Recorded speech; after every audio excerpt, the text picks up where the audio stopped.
Então vamos continuar aqui o que começamos no vídeo da semana passada, analisando o resto do arco do Exame Chunin. Hoje falaremos sobre a parte do arco que vai das lutas preliminares até o final da saga. Como sempre, eu já vou dar logo aqui o veredito acerca dessa parte e depois fundamentar. A segunda metade do arco do Exame Chunin é muito boa no geral, mas há vários pontos nos quais ela hesita e isso termina minando a experiência do todo. Mas ainda continua acertando mais do que errando. E a provocação da thumbnail vai ser resolvida só no final do vídeo, tá? Então fica comigo até o final que vocês vão entender do que é que eu tô falando. Falando das lutas da fase preliminar, a gente consegue já entender esse ponto mencionado de que essa parte é muito boa, mas que vacila em alguns momentos. Vejamos aqui. Essas batalhas preliminares podem ser divididas em grupos. Duas delas são lutas que se baseiam primordialmente na estratégia dos lutadores, o que aliás é uma característica marcante do mangá de Naruto. No caso eu estou falando da luta do Shikamaru contra aquela ninja da Vila do Som e a própria luta do Naruto. A do Shikamaru é um pouco mais simples, óbvio, porque ele não é o protagonista, mas ela é resolvida com um movimento criativo por parte desse personagem, usando bem a habilidade diferenciada que ele possui. A do Naruto contra o Kiba recebe um pouco mais de destaque, mas no final das contas o ponto de maior brilho é realmente a boa sacada que o protagonista tem para vencer seu adversário, usando bem sua técnica de transformação e de maneira inteligente, o que já foi um ponto que elogiei no primeiro vídeo de Naruto aqui no canal. O fato de o Kishimoto sempre fazer o Naruto ganhar a luta com algum uso criativo das poucas técnicas que domina é essencial para que a progressão de força desse personagem pareça natural e sem sobressaltos, e aqui novamente ele faz isso. A luta do Sasuke fica quase que à parte das demais, porque a principal importância dela vem do desenvolvimento da trama específica desse personagem com o Orochimaru, iniciada lá na primeira metade do arco. Aqui ele está encurralado por não poder mais usar seu chakra e tem que arranjar uma maneira de vencer. Enquanto luta é ok, mas o que importa mesmo é a progressão do enredo dele com o Orochimaru mesmo, que é uma coisa à parte do resto do arco praticamente, né? Por enquanto tudo legal, tudo beleza, mas aí vem o que eu falei anteriormente. O arco vacila em alguns momentos. Nessa fase, o problema se dá com 3 lutas que são simplesmente descartáveis. As batalhas do Shoji, do Shino e da Tenten são realmente qualquer nota. A do Shino até dá algum hypezinho para esse personagem, mas ela é rápida demais e não tem pontos que reforcem o interesse no combate, então tanto faz. E a dos outros dois é de um desleixo criminoso. A luta da Tenten não é nem mostrada e a do Shoji só é mais uma oportunidade para o Kishimoto tratar esse personagem como uma pura chacota. Esse é um defeito mais grave do que parece, porque fica claro que o autor nem tentou fazer nada com esses personagens. Ele trabalha bem uma boa parte do elenco, mas outra parte é escanteada na cara dura. Aliás, considerando o quão genérico é até a habilidade da Tenten, a impressão fortíssima que me fica é que ele só colocou ela ali para fechar os 3 integrantes do time do Lee. Tava faltando um personagem e ele inventou qualquer coisa só para preencher o buraco. É bizarro e é uma pena, mas vamos ver se o futuro reserva coisa melhor para esses personagens aí.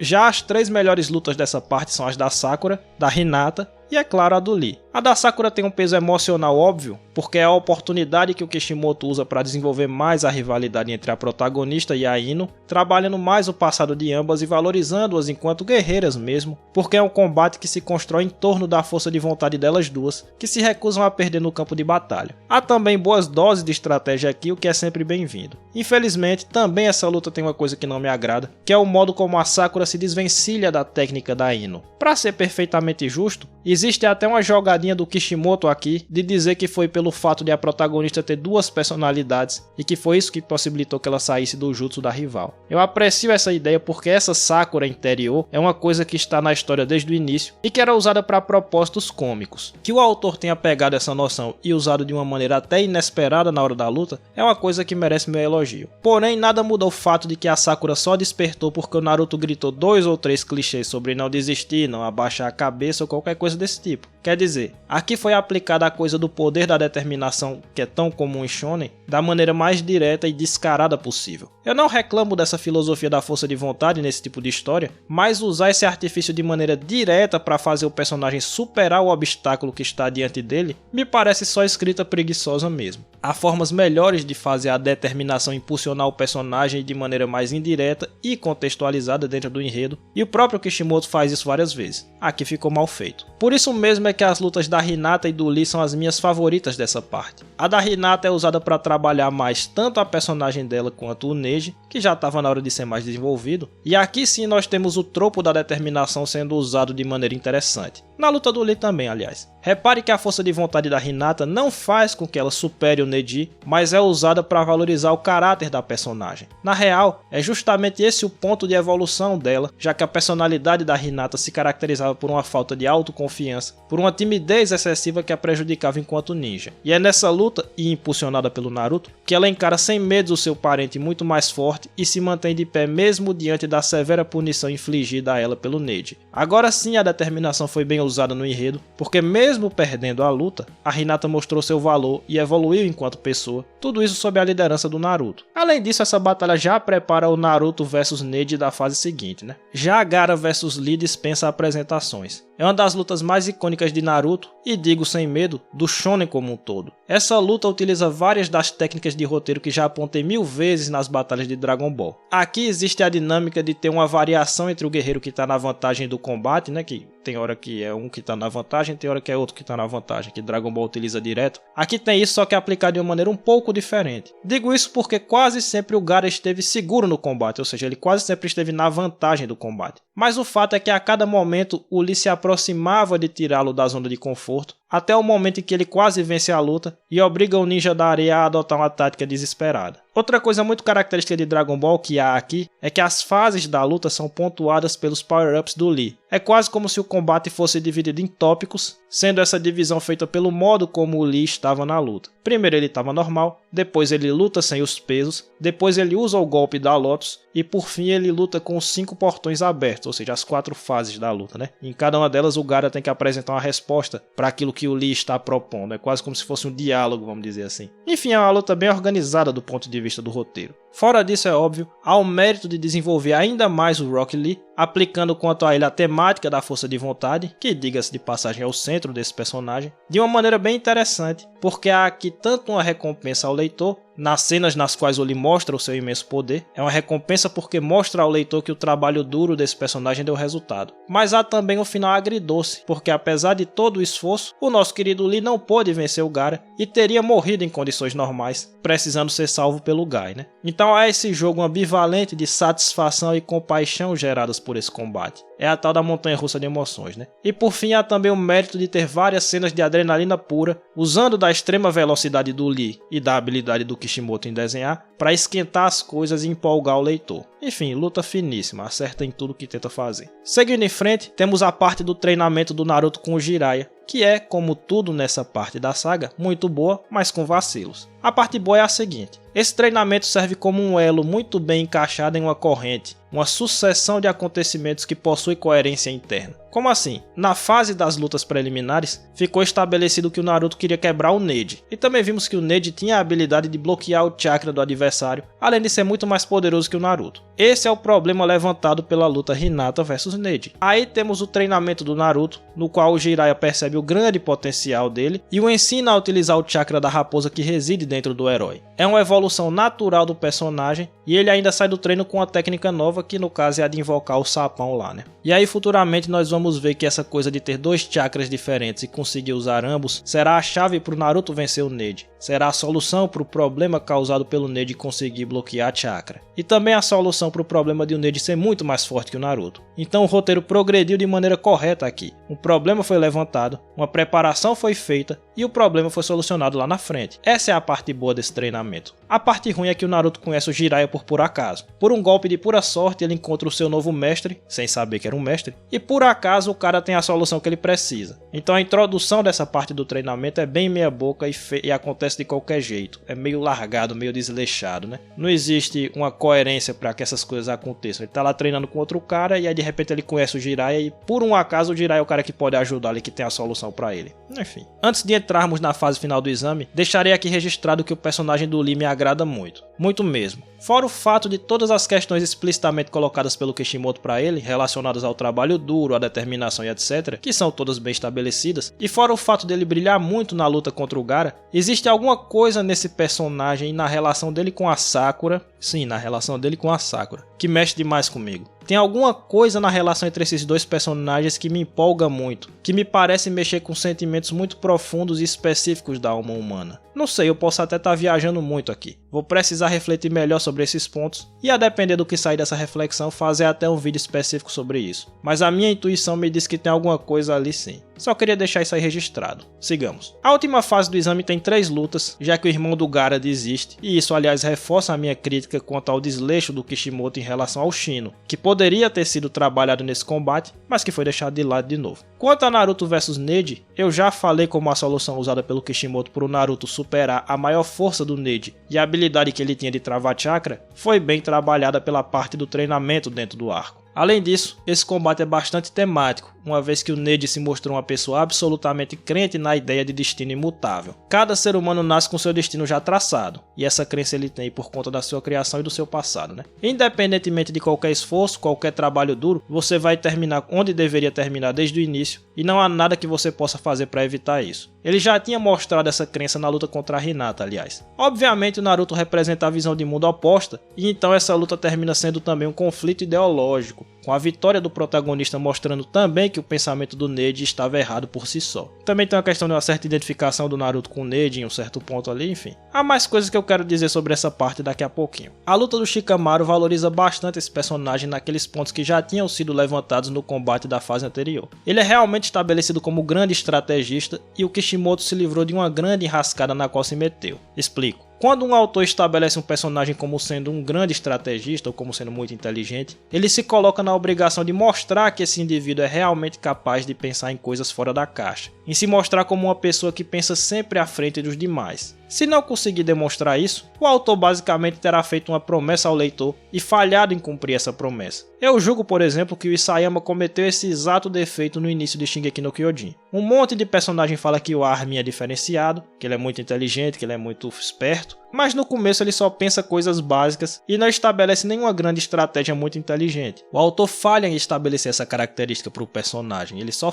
mostra os personagens falando, mas ele nunca demonstra o personagem fazendo nada muito inteligente, pelo menos no começo, né? O Kishimoto conseguiu evitar isso, porque a solução do Shikamaru contra a Temari é realmente muito diferenciada para na prática ele vencer essa luta, né? Então o personagem saiu sim bastante valorizado dessa luta, o que conta pontos em favor do Kishimoto, né? Ele fez a promessa e ele conseguiu cumprir a promessa, ele conseguiu mostrar para o leitor que o Shikamaru é realmente muito inteligente e tem estratégias muito fora do óbvio para ganhar uma batalha, né? A luta do Sasuke é legal, sobretudo quando ele utiliza o Chidori, né? Nesse momento o Kishimoto consegue gerar grande empolgação, por ser o grande desenhista que é, e trabalhar bem com a narrativa visual dos quadros. Fora disso, é legal ver a evolução da força do Sasuke também, que chegou ao ponto de ter habilidades físicas comparáveis ao Lee, que o havia humilhado anteriormente. É isso. O arco então prossegue com o exame sendo interrompido pelo tal do plano do Orochimaru, que havia iniciado lá na fase da floresta, né? No vídeo passado eu disse que a intervenção do Orochimaru serviria como um gancho para um arco futuro, mas parece não ter sido esse o caso. A participação do vilão já foi determinante nesse próprio arco, servindo como os eventos finais da saga. Claro, a saga seguinte vai continuar isso daí, mas ele já tem uma porção muito grande dentro desse arco para dizer que foi só um gancho, né? Ele é determinante para esse arco como um todo. Sobre essa parte eu apenas direi que ela envolve questões interessantes acerca da geopolítica do mundo de Naruto, com jogos de poder entre os países e com o autor nos informando um pouco mais sobre as questões políticas, ao menos do país e da vila do Gaara, né? Claro que não é nada complexo ou muito sofisticado, mas é um elemento que existe ali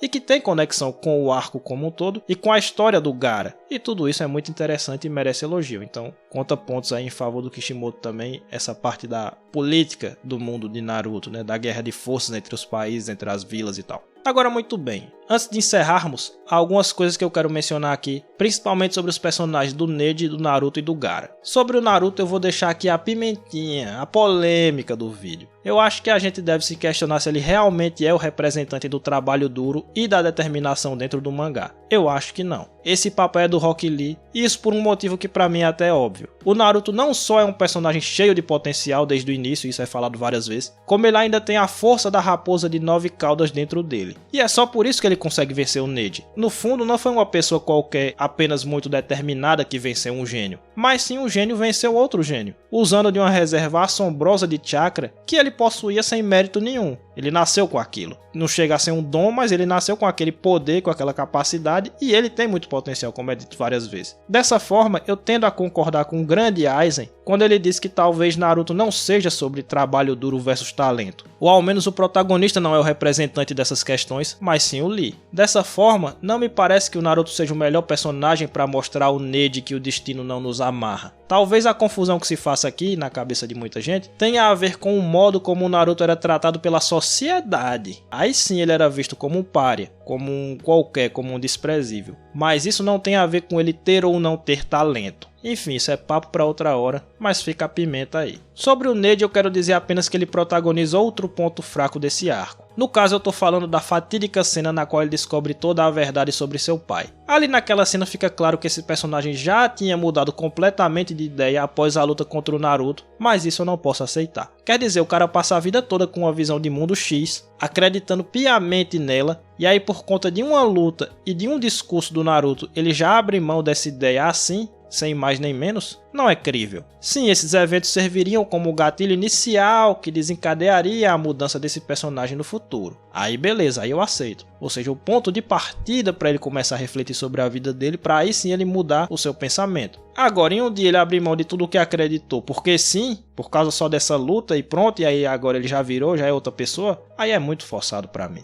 Já sobre o Gaara, eu só quero pontuar que eu fico em conflito quanto à mentalidade desse personagem. Eu não me decidi ainda se eu gosto ou se eu não gosto. Quer dizer, eu definitivamente gosto dessa pegada completamente psicótica que ele tem e entendi onde o Kishimoto quis chegar com a construção dele. Mas eu ainda tenho dúvidas de se me convenci totalmente dessa construção. Mas tem lá os paralelos com o Naruto que são interessantes, enfim. Tem coisas boas ali, eu só não sei se eu, como é que eu posso dizer, se eu me convenci psicologicamente da construção do Gaara, vamos dizer assim. Fica aí na indeterminação por enquanto. É outro ponto sobre o qual eu vou ter que refletir mais um pouco. E agora, só para encerrar de uma vez por todas, quero falar rapidamente sobre superexposição. E é sobre isso a provocação da thumbnail para quem veio até aqui, né? Quem me acompanha há mais tempo já sabe que eu sou bem leniente quanto a esse ponto e acho que muitos tratam superexposição de maneira muito rigorosa por aí. Eu vejo isso como uma coisa muito automática. Ah, tá tendo exposição é ruim. Eu acho que as coisas têm que ser vistas com um pouco mais de nuance e é sobre isso que nós vamos falar agora. Tem um tipo de superexposição que eu não admito. Veja bem, uma análise mais tradicional diria que a superexposição desse arco de Naruto vem do fato de os personagens explicarem suas estratégias demais e falarem demais sobre o que vão fazer e como vão fazer e etc, etc, etc.